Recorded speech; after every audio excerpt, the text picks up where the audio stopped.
বাংলাদেশে এই প্রথমবার স্ট্রিট সাইডে হান্ডি পাস্তা এবং মটকা মিট বক্স। বাংলাদেশের মধ্যে হান্ডি পাস্তা এবং মটকা মিট বক্স আমি প্রথম আনছি, এরপরে যা দেখবেন সব আমার কপি। ভাইরে ভাই, এটা কি পাস্তা নাকি পিৎজা? কি পরিমাণে চিজ জাস্ট দেখেন।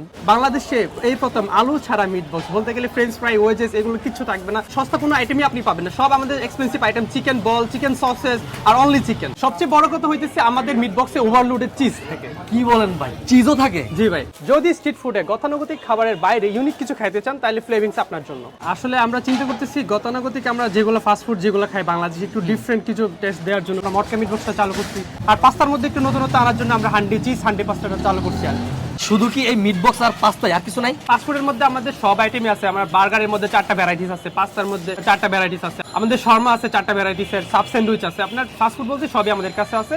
ইউনিকের মধ্যে আপনার মটকা মিট বক্স আর চিজ হান্ডি পাস্তা, এই দুটো হচ্ছে আমাদের ইউনিক আইটেম। আমাদের লোকেশনটা হচ্ছে মিরপুর 10 হোপ স্কুলের গলি, আর এদিকে